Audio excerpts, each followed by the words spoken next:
हरेक सार्वजनिक स्थल, नदी किनारहरू, स्थल अनुकूलका वृक्षारोपण गरिनेछ। टोल विकास संस्था स्थानीय समुदायको सहयोगमा सामुदायिक वन संरक्षण गर्न वृक्षारोपण गरिएका बोट बिरुवाहरू कटान हुन नदिन, निकासी तथा ओसार पसार रोक्न प्रभावकारी अनुगमन प्रणालीको विकास गरिनेछ। त्यसैगरी गाउँपालिका भित्र खुल्ला क्षेत्र तथा पार्कहरूको विकासलाई प्राथमिकता दिनेछ।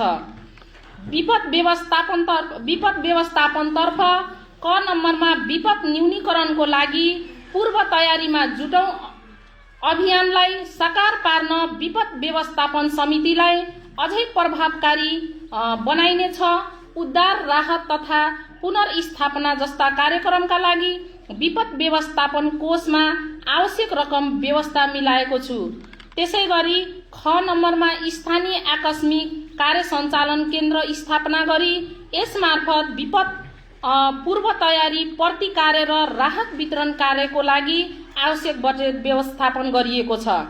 सभा अध्यक्ष महोदय, लैङ्गिक समानता तथा सामाजिक समावेशीकरणतर्फ क नम्बरमा दिगो विकासका लागि महिला सशक्तिकरण भन्ने मान्यतालाई आत्मसात गर्दै पछाडि पारेको वर्ग तथा समुदायलाई विकासको मूलधारामा समाहित गर्न हाल सञ्चालन हुँदै आएको क्षमता विकास तथा स्वरोजगार कार्यक्रमलाई निरन्तरता दिँदै महिला, बालबालिका, आदिवासी जनजाति, दलित, अपाङ्ग, एकल महिला, द्वन्द्व पीडित महिला, बेरोजगार तथा पिछडिएका विपन्न समुदायको लागि रोजगारमूलक तालिमको व्यवस्था मिलाएको छु, जसको लागि आवश्यक बजेटको व्यवस्था मिलाएको छु।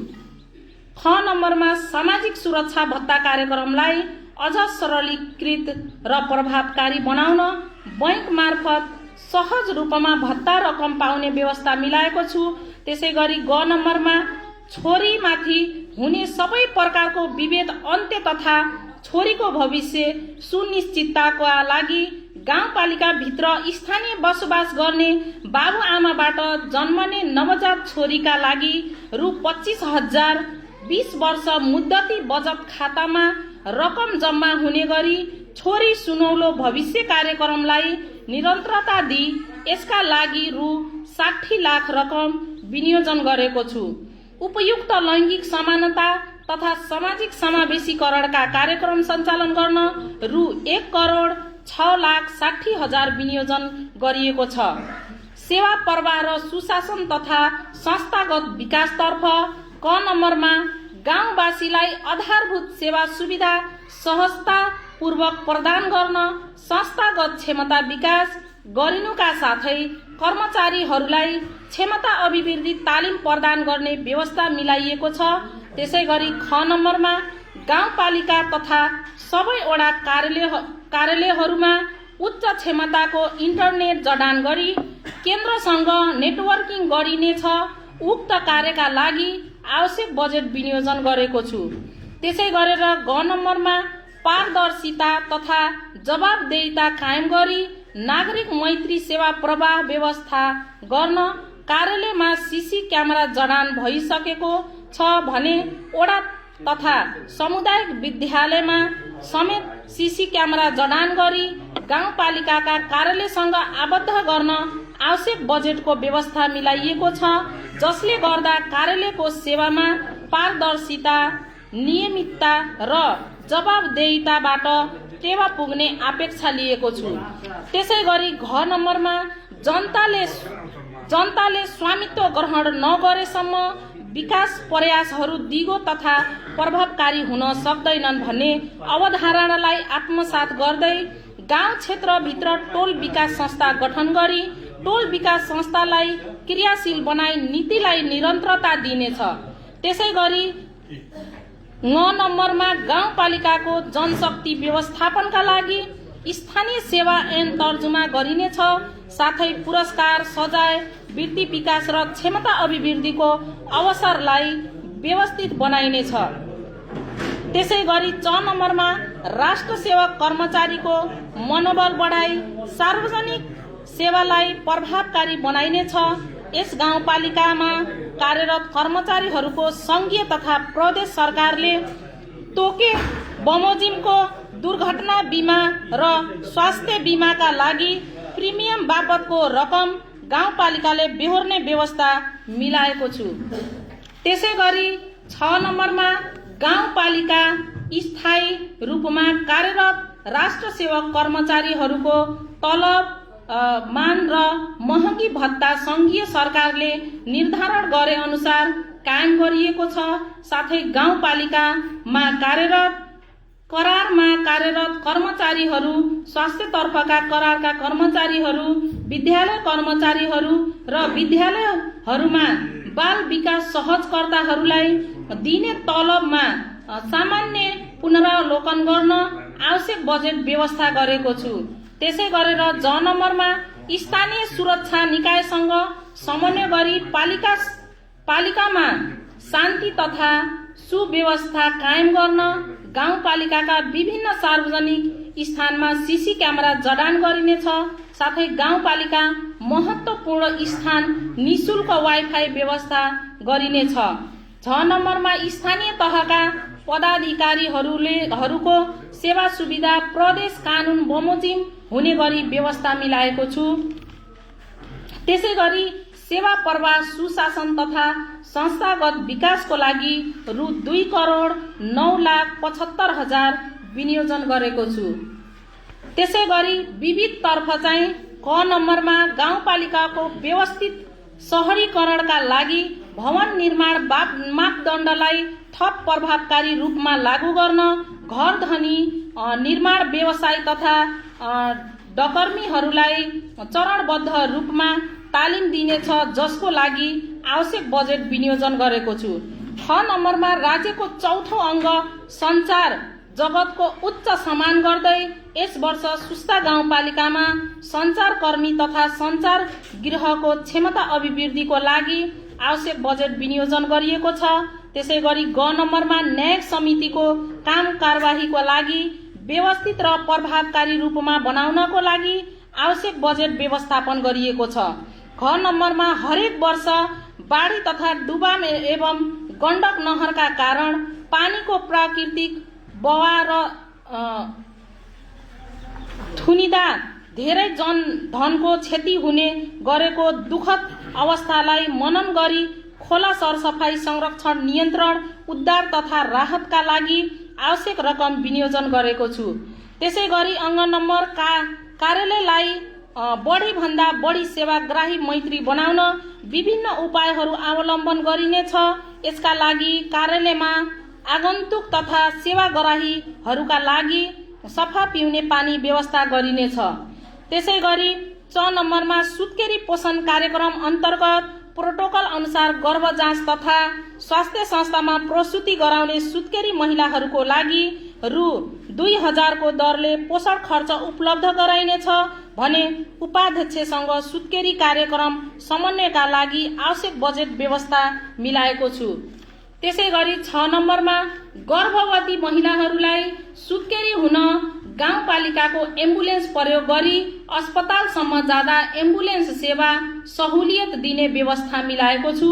त्यसै गरेर 6 नम्बरमा स्रोतको सुनिश्चितता भएमा मात्र बजेटले अपेक्षा गरेका उपलब्धिहरू हासिल गर्न र गाउँपालिकावासीलाई सेवा सुविधा उपलब्ध गराउन सकिने भएकाले लक्ष्य अनुसारको राजस्व सङ्कलन हुन आवश्यक छ। अत म यसै बजेट वक्तव्य मार्फत सुस्ता गाउँपालिकाका समस्त करदाताहरूलाई समयमै तोकिएको कर रकम तिरी विकास तथा सेवा सुविधाको हकदार बन्न हार्दिक अपील गर्दछु। त्यसै गरेर गाउँपालिकावासीहरूका विकासका अनगिन्ती चाहनाहरूबीच सीमित स्रोत साधनबाट बजेट तयार गर्दा सबै चाहना र आवश्यकताहरू एकैचोटि सम्बोधन गर्न सकिने अवस्था रहँदैन।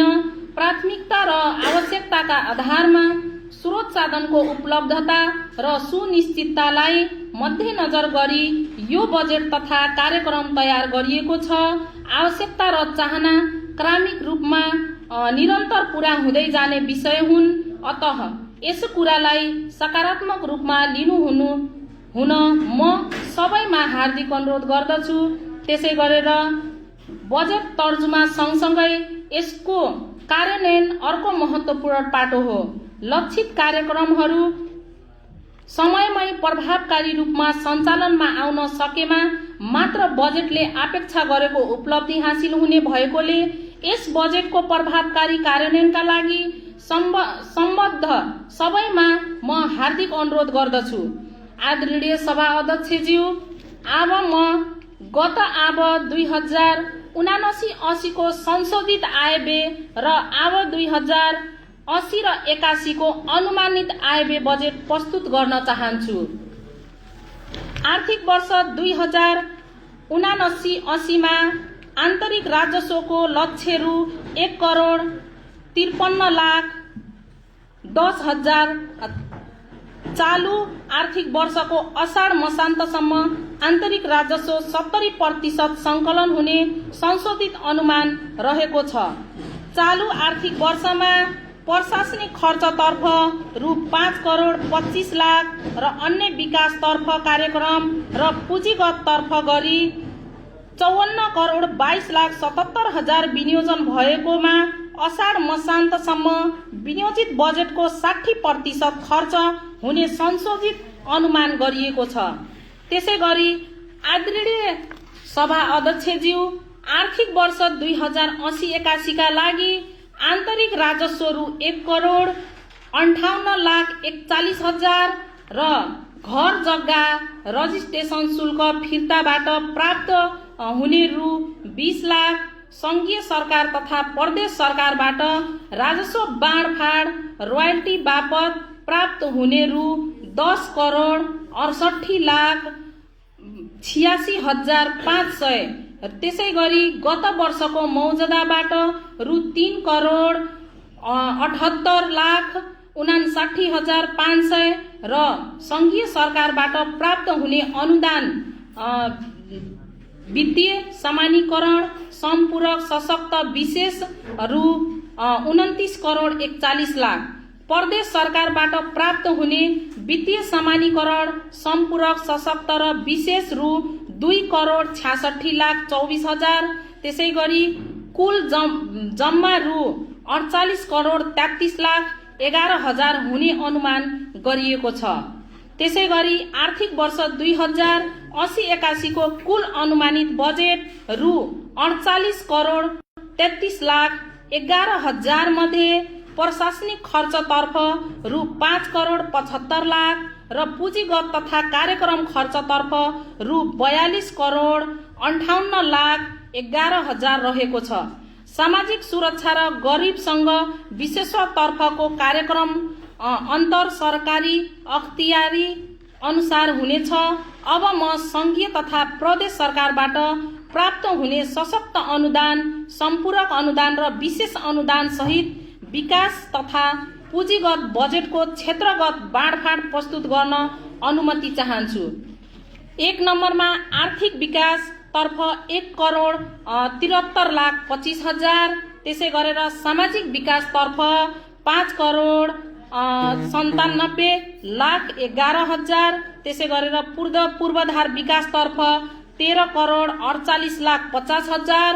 त्यसै गरेर वातावरण तथा विपद व्यवस्थापन तर्फ रु 38,50,000। त्यसै गरेर सुशासन तथा अन्तर सम्बन्धित रु 2,09,75,000। त्यसै गरी कार्यालय सञ्चालन तथा प्रशासनिक खर्च रु 5,75,00,000। त्यसै गरी संघीय सशक्त तथा प्रदेश सशक्त कार्यक्रम तर्फ रु 14,83,50,000। विभिन्न कार्यक्रम म्याचिङ तर्फ रु 47,50,000। ओडा कार्यालय तर्फ रु 3,60,00,000। बजेट सम्बन्धी विस्तृत विवरण अनुसूचीमा उल्लेख गरिएको बेहोरा अनुरोध गर्दछु। सभा अध्यक्ष महोदय, मुलुकमा संघीयता लागू भई स्थानीय तहबाटै आर्थिक, भौतिक, सामाजिक तवरले फड्को मार्नुपर्ने वर्तमान परिप्रेक्ष्यमा बजेटलाई यथार्थपरक, तथ्यपरक र तथ्यपरक तथा वस्तुपरक बनाउने कोसिस गरेको छु।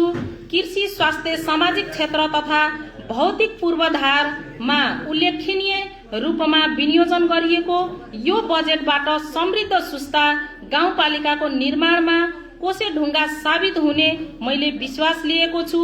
बजेटको पूर्ण कार्यान्वयनले जनताले स्थानीय तहमा सरकारको उपस्थितिको अनुभूति हुनेछ भन्ने विश्वास लिएको छु।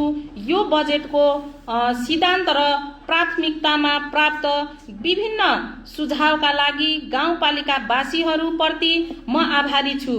बजेट निर्माणका क्रममा अहोरात्र खटिने गाउँपालिकाका जनप्रतिनिधिहरू, प्रमुख प्रशासकीय अधिकृतज्यू लगायत सम्पूर्ण कर्मचारीहरूलाई विशेष धन्यवाद दिन चाहन्छु।